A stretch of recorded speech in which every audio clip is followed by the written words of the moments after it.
I'm 29 years old, and recently my mom called me after nearly 5 years of no contact. She told me my help was needed because my sister Melissa and her husband had just experienced something terrible. Some background. Melissa, who is 27, is now married to a man who was once supposed to be my husband. His name is Lucas, and we had been together since college.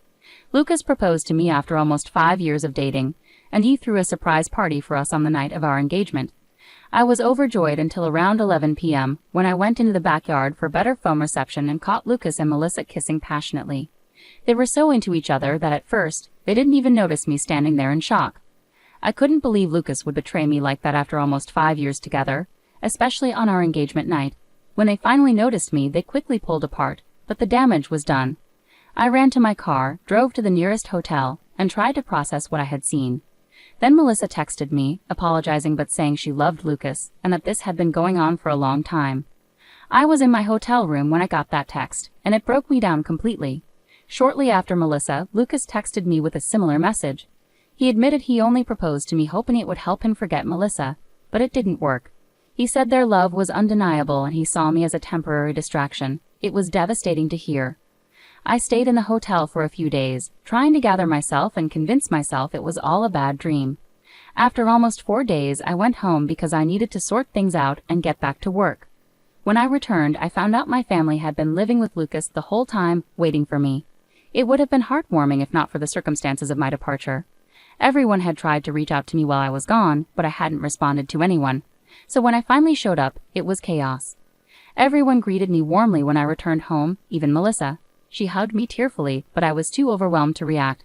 After the initial chaos settled, I told them I was back only to gather my things and leave for good. Lucas had been quiet until then, but when I mentioned moving out, he spoke up. He said there was no need for me to leave because he had already packed his things. He planned to move in with Melissa now that everything was out in the open. When I returned home, my family seemed oddly cheerful despite the painful situation. They were all smiling, even though I couldn't find anything to smile about. Melissa and Lucas stood together awkwardly, looking sad yet smiling. I couldn't hold back anymore and asked my family why they were smiling. To me, Melissa had just ruined my engagement and taken away my boyfriend of nearly 5 years. There was nothing funny or sweet about it. My mother spoke up then, saying they couldn't change the past but could accept the future. They believed Melissa and Lucas were meant to be together, despite how their relationship started with cheating. They expressed regret but hoped I could understand and accept that this was the best outcome. Melissa apologized tearfully for falling in love with my boyfriend and wished she could have told me sooner. They claimed they were deeply in love and wanted to be together forever. Then, right in front of me, they kissed. My mother even wiped a tear away. I couldn't handle it anymore and told them their behavior was disgusting, not sentimental. To my surprise, my family got annoyed with me. They said I was being bratty and making it all about myself instead of being happy for my sister. I was shocked and demanded everyone leave my house. I couldn't believe they were defending Melissa and Lucas and making me out to be the bad one. My father even told me to stop acting like a child and accept what had happened. They acted like I should celebrate my sister finding her soulmate instead of feeling hurt and betrayed. It was all too much for me to handle. So I decided to forget it all. I went into my room, packed a few things, and left without saying a word or listening to their pleas. They called after me, asking me to stay, but I had nothing more to say. It was painfully obvious that they cared more about Melissa's happiness than about me or what was fair. They were so focused on justifying Melissa's actions that they forgot I had feelings too. After that day, my family tried reaching out to me multiple times, but I ignored them because I didn't feel they deserved a response. A few weeks later, I received an invitation to Melissa and Lucas's wedding, which I declined. Many of our mutual friends also declined in support of me, and some relatives distanced themselves from my family after learning how they treated me. It's been 5 years now, and I've mostly cut them out of my life completely. Occasionally, they've tried to reconnect by sending birthday or New Year wishes, but I've always ignored them. I didn't block them, but I removed them from my social media to keep my life private. I wanted them to see that I was doing well and perhaps feel jealous. It was petty, but it felt justified after what happened. Until recently, I hadn't kept up with what they were doing. About 4 days ago, my mother called from an unknown number. I almost hung up, but she begged for a chance to talk because they were in urgent need of help. I agreed to talk to her briefly because she sounded genuinely distressed, and I couldn't ignore her in that moment. She explained that Melissa and Lucas had started their own business a few years ago, but it was failing miserably. Their investors were pulling out because the business wasn't making any profit. They tried borrowing more money, but that only worsened their financial situation. Now they were drowning in debt and being chased by loan sharks. Everyone, from their employees to their investors and lenders, was pressuring them. My mother knew I lived a comfortable life and was desperate, so she turned to me as a last hope. She begged me to loan Melissa and Lucas around $75,000 to help them clear their debts. So my mother was asking for help on behalf of Melissa and Lucas. I questioned why Melissa herself didn't reach out and why my mother was acting as a messenger. She explained that Melissa and Lucas didn't want her to involve me directly, likely because of what happened 5 years ago. Melissa wasn't ready to accept help from me, but my mother didn't know anyone else who could provide such a large sum quickly. Months had passed and Melissa and Lucas were struggling to make ends meet. My parents and even Lucas's family were doing all they could to support them, but it wasn't enough. Everyone had to think about their own financial security, especially since most in our family were retired, including Lucas's parents. With no other options, my mother called me for help. I could afford to help them, but I didn't want to. Melissa was right not to ask me directly for help. After what they did, they lost any right to make demands from me. I told my mother I couldn't and wouldn't help Melissa and Lucas. She was upset and said I was being cruel, urging me to think about our family. I pointed out that Melissa and Lucas hadn't thought about me during their affair, and our family hadn't considered me when supporting them. I had worked hard for my current position and wasn't going to give $75,000 to people who didn't deserve it. My mother started crying, accusing me of being selfish. She warned that Melissa and Lucas would face serious trouble without my help. I replied that I couldn't change my mind and ended the call. Since then, my mom has been texting me nonstop, begging me to change my mind and help my sister.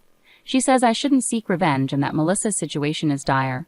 If I don't help now, I might regret it later. It's really overwhelming, and I don't know how to respond without feeling like the bad guy. Am I wrong for not wanting to financially support my sister after she stole my fiancé 5 years ago? Update. So I finally decided to block my family. I should have done it years ago, but I kept them around partly so they could see what I was up to and partly out of fear that I might regret cutting them off if something bad happened to them. Now I realize I don't care anymore. Refusing to help my sister financially isn't about being petty, it's practical. They've already wasted a lot of money, and even if I gave them $75,000 now, I doubt they could pay it back. It's a substantial sum, and even with my resources, it's not something I can give away without expecting repayment. If it were a close friend, I'd expect the same. I talked to some friends about it, and they agreed that not giving them money was the right call. It's not about revenge, but about being realistic. Now that I've blocked my mother, I don't have to deal with her trying to guilt-trip me anymore, so I feel relieved. Update 2. Hey everyone, something major happened today. While I was at work, my neighbor called to say there was a couple outside my house causing a scene and demanding to talk to me. They'd been at it for about an hour. Reluctant to leave work, I asked my neighbor to describe them. Deep down, I already knew who it was. She described them, and it was confirmed. They were Melissa and Lucas waiting for me at home. My neighbor insisted I come home to handle the situation as she didn't trust that Melissa and Lucas were up to any good. Given their history, I agreed. I thanked her and drove home immediately, not wanting to risk them getting inside my house. When I arrived about 15 minutes later, I found them trying to pick the lock. I pulled up and demanded to know what they thought they were doing.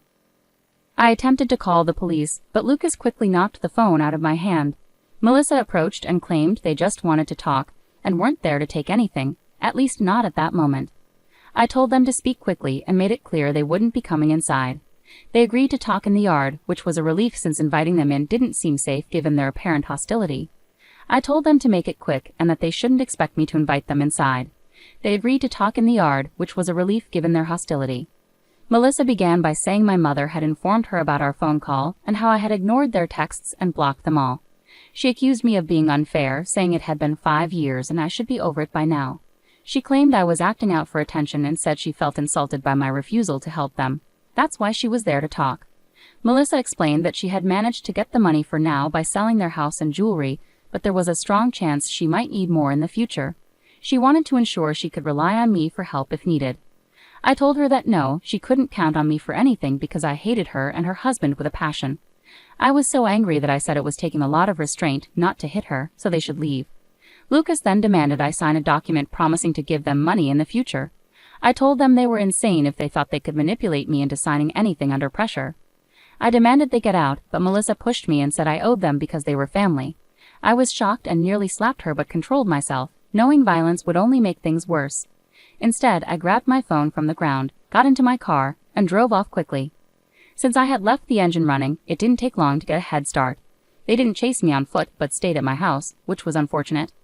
As soon as I was a safe distance away, I called the police and explained the situation. I then drove back home, arriving just before the police did. Within 20 minutes, I told them everything, and they arrested Melissa and Lucas. I knew the charges weren't severe, so they'd probably get off easily, but at least they were taken away, and I didn't have to deal with them anymore.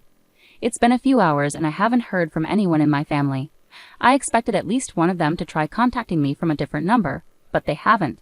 Maybe they'd given up on trying to get under my skin, or they're waiting for things to calm down before reaching out again. Either way, it's been strangely quiet. Update 3. Hi everyone. So the last update was about a week ago. I had started to believe that my family would leave me alone after I called the cops on Melissa and Lucas, but I was wrong. This time it was my parents who showed up at my house, asking to speak to me.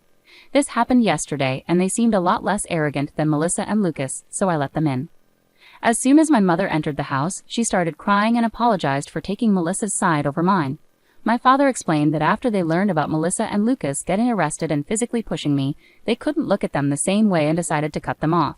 My mother continued to cry while my father admitted they were wrong for siding with Melissa in the past when I was the real victim. I told them that while I appreciated their apology and them finally coming to their senses, it was too little, too late.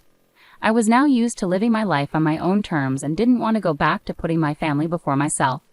So even though I appreciated their visit and apology, I couldn't promise to work on our relationship.